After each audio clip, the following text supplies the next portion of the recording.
Hello everybody, it's me jonesrmj here. The Nintendo Switch OLED model, yeah I know, a great name, just came out today. And while at first glance it may look like it, it is not the Nintendo Switch Pro that we all expected. Let me explain. But before I do, make sure you are subscribed with the notification bell on so you don't miss any of my gaming, architecture, and other awesome content. So first, let's take a look at what's new with the Nintendo Switch OLED model. And well, it's not a whole lot when you really think about it. First, the new screen. Dimension-wise, the Nintendo Switch OLED model is almost identical to the regular Switch, just maybe a tad longer but basically identical in size. But in the new Switch, the screen is bigger at 7 inches compared to 6.2 inches in the current Switch. So the new Switch is basically the same size as the current Switch, just with a bigger screen and thinner bezels, which is really nice. And the new 7-inch display, as the name of the new Switch suggests, is OLED instead of LCD on the current Switch. Basically what that means in English is that the new Switch screen will display more vibrant colors and have deeper blacks compared to the current Switch. Unfortunately though, the resolution of the screen did not increase, so it is still a 720p display like the current Switch, so games are not going to look sharper. To be fair, 720p was perfectly fine on the current Switch, but this is not the resolution increase that we were all hoping for. Also, while we are talking about resolution, the OLED Switch, when docked, can still only output at 1080p to a TV, just like the current Switch, so there really won't be any difference when you dock the console. So once again, there isn't going to be a resolution increase over the current Switch, which is a little disappointing, and the first reason for why this isn't really the Switch Pro.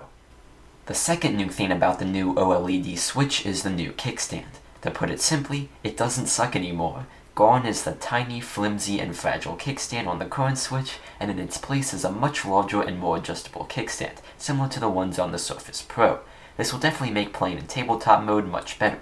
You still won't be able to charge the Switch while it's in tabletop mode since the USB-C port is still on the bottom, but I don't think that really matters as much since you're most likely to keep the Switch charging in the dock whenever you are not playing it on the go.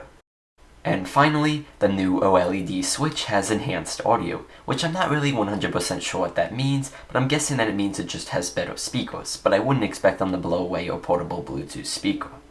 And that's basically it as far as the new OLED Switch goes. There are a couple of other small changes, like the new dock looks a little bit different and it now has a built-in Ethernet port, which is nice for those of you that like to use wired connections for the internet, but yeah, it's just not really the Nintendo Switch Pro upgrade that we all expected. The OLED Switch still has the same specs and battery life as the current Switch. It still is 720p in handheld mode and can only output in 1080p to a TV, and as far as I can tell, it still uses the same Joy-Cons as the current Switch, so Joy-Con drift will still be a big problem. So basically, in summary, the new OLED Switch is basically what I would call a refinement of the existing Switch rather than a major upgrade.